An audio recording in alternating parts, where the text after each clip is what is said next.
بسم الله الرحمن الرحيم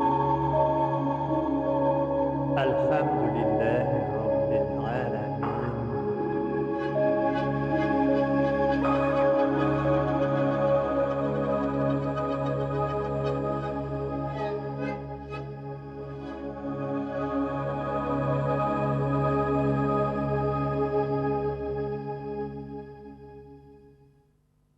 الحمد لله رب العالمين الصلاة والسلام على رسول الله محمد وآله وصحبه أجمعين السلام عليكم ورحمة الله وبركاته Allah subhanahu wa ta'ala şu mübarek bulgan cumğa günlerimizni hayırlı kılıp ömürlerimizge bereket berseydi.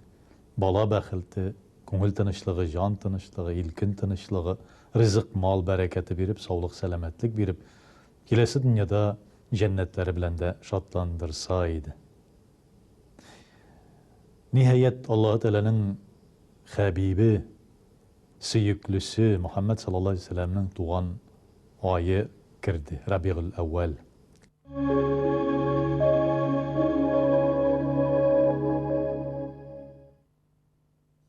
Rabi'ül evvel Peygamberimiz sallallahu aleyhi ve sellem'e küp salavatlar aytıp, onun turmuşun öğrenip, Allah Teala'ga küp dualar kılatırgan vakit.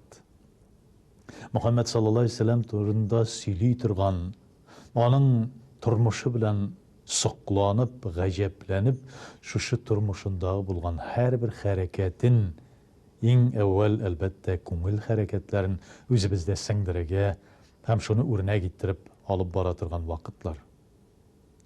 Umumen aytkanda, yıl aylanasında elbette bizden alıp barırga tiyişli.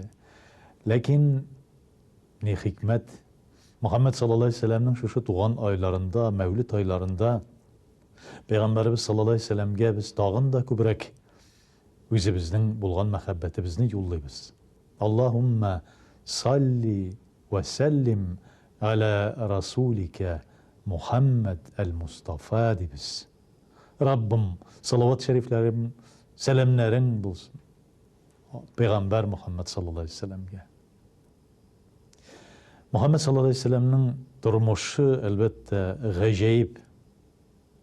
Bizge örnek alırlık aybirler bir küp. وَلَكُمْ فِي رَسُولِ اللّٰهِ اُسْوَةٌ حَسَنَةٌ dedi Allah Teala Kur'an-ı Kerim'de.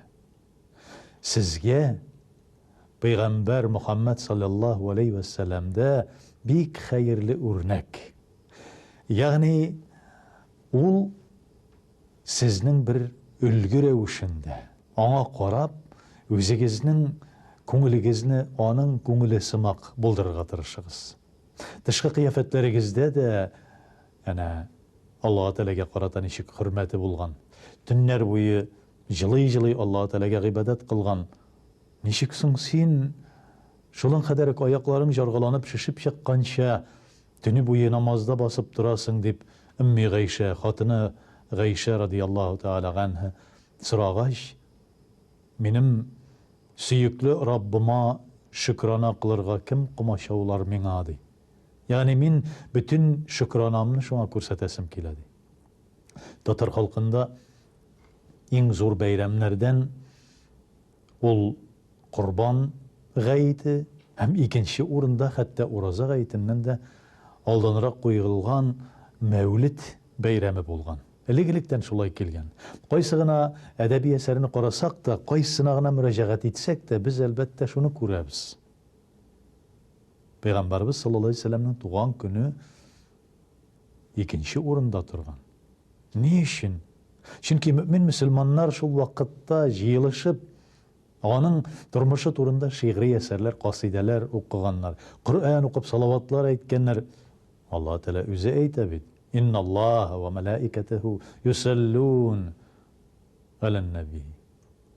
Hakikatte de Allah Teala özü hem onun ferişteleri Muhammed sallallahu aleyhi ve sellem'e salavat ettiler.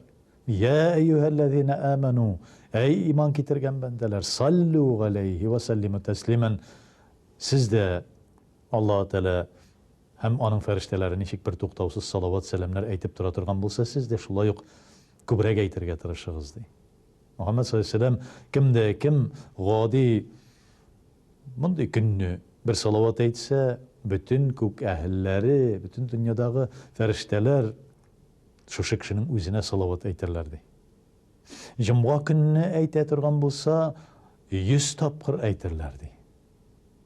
Bir salavat aytsan, şoňa qaytarıp 100 salavat aytırlar şuşu kişinin özüne di. Muhammed sallallahu aleyhi ve sellem'nin mevlütini ütkergen wagtda elbette biz ihlastan onun turmuşunu öğrenemiz. Şiiri revişte bulsun, çeşme eser bulsun, biz onu okuyubuz, dinleyibuz. Elbette bizim halkta şiiri qasidelerin, onun turmuşun kursata turgan qasidelerini elbette şiir revişinde kilab okuganlar.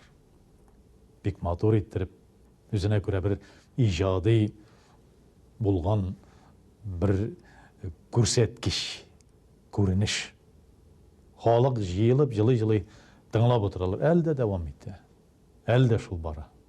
Indi şoňa üstep, Kur'anlar okup, salavatlar aytip, dualar kılabız. Muhammed sallallahu aleyhi ve sellem'nin turmuşu turunda söylegen wagtda onun qasidelerin bir tanen gadi kişigine yazmagan. Şol kadar mehabbet bilen ona özünün münasebetini körsetken Allah Teala'nın en yakın dostları bolgan bütün turmuşun dinge bağışlagan kişiler. İhlastan, köngüllerinden toşup çakkan sözlerini şiiri eser bulup yazganlar bit. Süleyman Çelebi bulsun, başkaları bulsun. Şuşu bugünkü gündäki bizde bilgili bulgan qasideler, Peygamberimiz sallallahu aleyhi ve sellem'in mevlüt qasideleri. Elbette ol özünün vaqtında tuğan günün ötkermegen degen sözler de var. Ötkergen, nişik ötkermesin?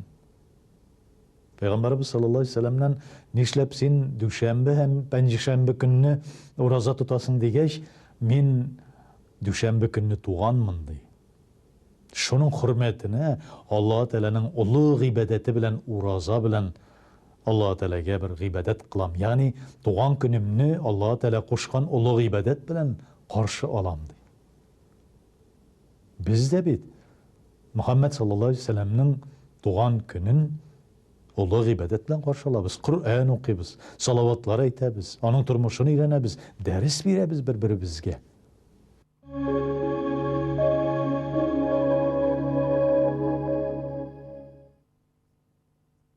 Eğer de bir yerde Peygamberimiz sallallahu aleyhi ve sellem'ge bağışlangan bir meclis öte iken qaside yoki çeşme eser okulanın sirası yani turmuş yolu öğrenileyken Muhammed sallallahu aleyhi ve sellem ruhani revişte şunda peyda buladı. Galimler eytiler. Yani onda iminlik bula, onda kilgen kişiler, onu tınlagan yoki okuşu kişiler Allah Teala'nın bereketini alalar. Turmuşlarına bereketine avrular selametlik taba. Köngülleri odaşkınlar, köngülleri nurlanıp hidayetke könegeler. Zor bir vakıga.